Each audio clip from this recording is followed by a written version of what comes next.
दोस्तों, मेरा नाम डॉक्टर पंकज राउत है और मैं टाटा मोटर्स में occupational health services and works hospital का विभाग प्रमुख हूँ।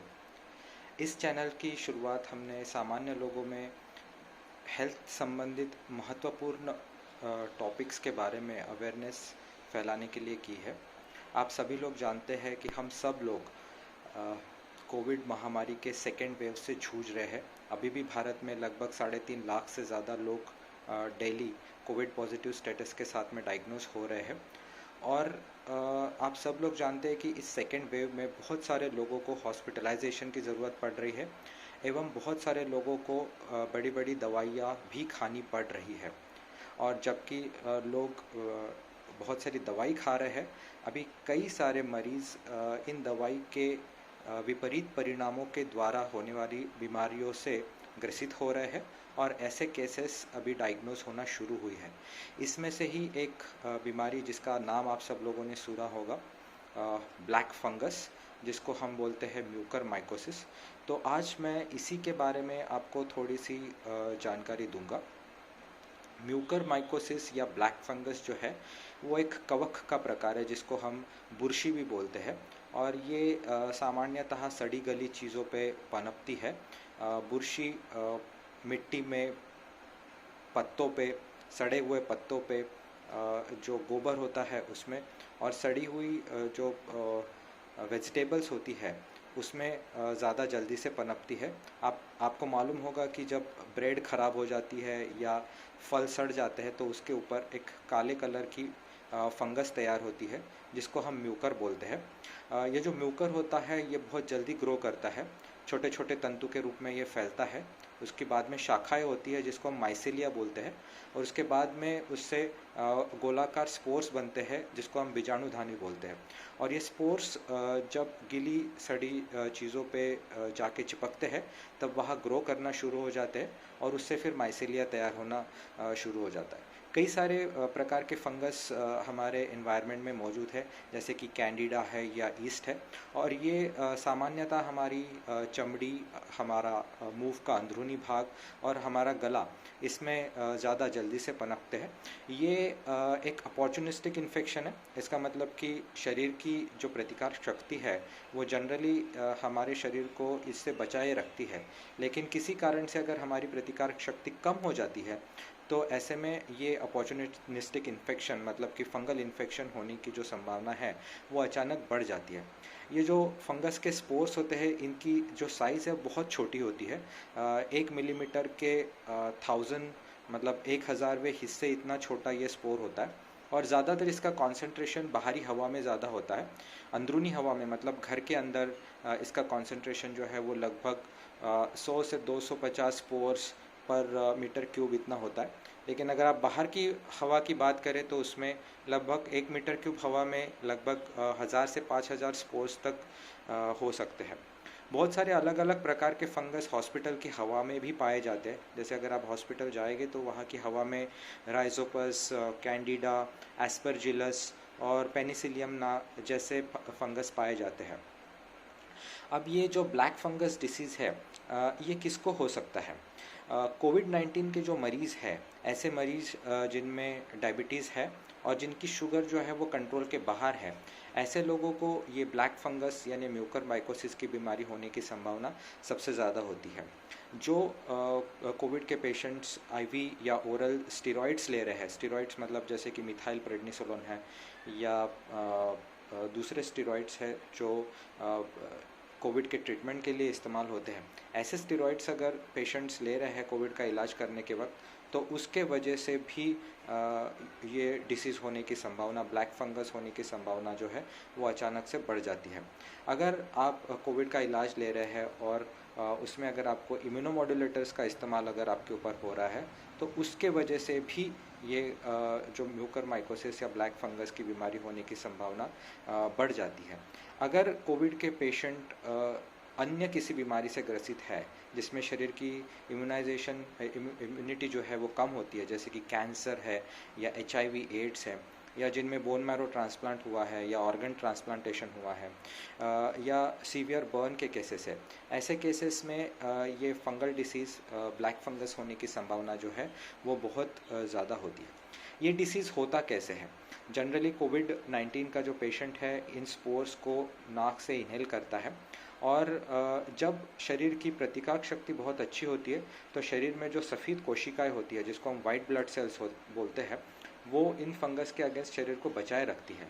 लेकिन अगर शरीर की प्रतिकारक शक्ति अगर कम हो जाती है, जैसे कि स्टेरॉयड के इस्तेमाल से या डायबिटीज़ की वजह से, तो शरीर में जो वाइट पेशियाँ है, सफ़ेद पेशियाँ है, WBC सेल्स है, वो कम बनती है, जिससे ये जो स्पोर्स होते हैं फंगस के वो जल्दी जल्दी फैलते हैं, जर्मिनेट होते हैं, उसकी ब्रांचेस बनती है, माइसेलिया तैयार होती है और फिर वो जाके खून के नली को डिस्ट्रॉय करना शुरू हो जाती है, ब्लड में ये फैल जाती है।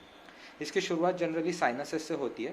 पहले ये फंगस साइनस को अफेक्ट करता है और धीरे धीरे आपके नाक में फैलता है, आँखों में फैलता है, फेफड़ों में फैलता है और बाद में ब्रेन में भी फैलता है। तो इसके सिम्टम्स क्या क्या होते हैं? इसके बेसिकली दो प्रकार के सिम्टम्स होते हैं।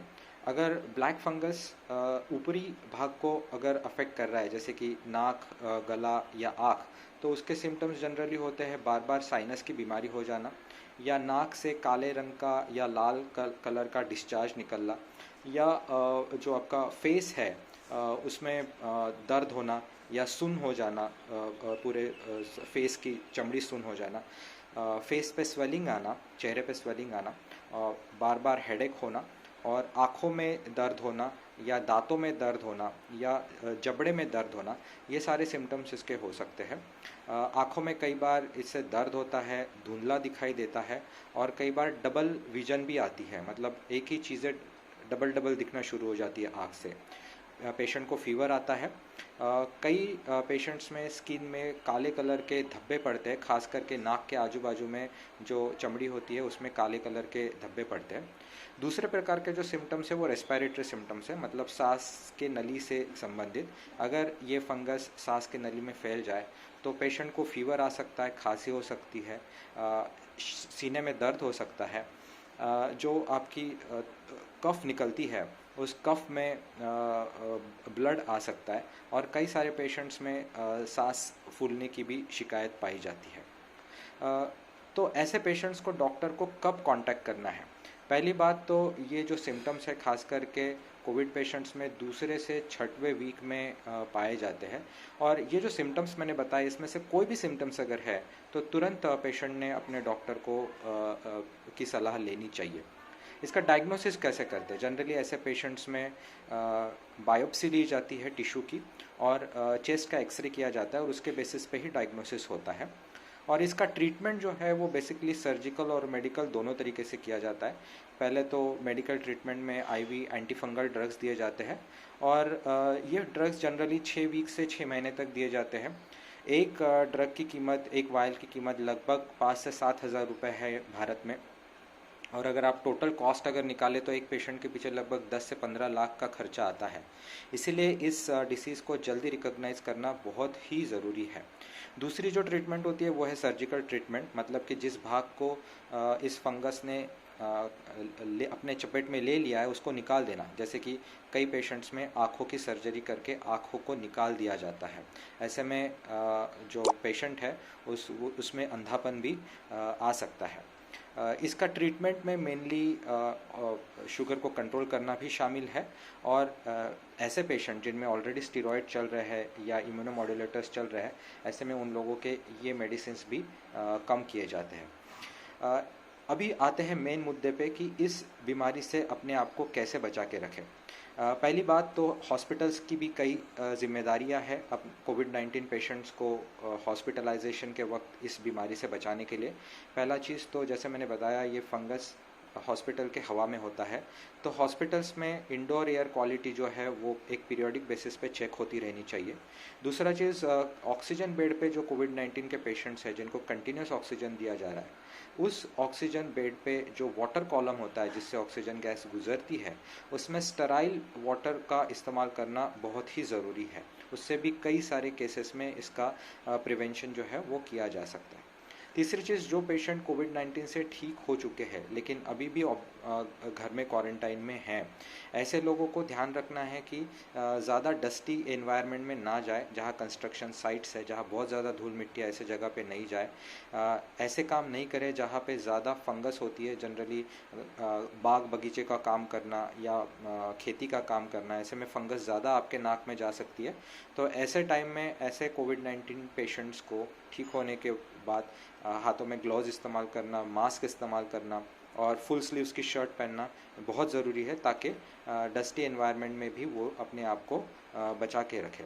कोविड-19 पेशेंट्स, जो लोग शुगर से ग्रसित है या जो लोग स्टेरॉइड पे थे या जिन लोगों को इम्यूनोमॉड्यूलेटर्स चल रहा है, उन लोगों को घर में ही रिकवरी के बाद में कई दिन बिताना बहुत ज़रूरी होता है, क्योंकि जैसे मैंने बताया आउटडोर एयर में जो स्पोर्स होते हैं फंगस के, उसका कंसंट्रेशन ज़्यादा होता है कंपेयर टू इंडोर एयर के मुकाबले।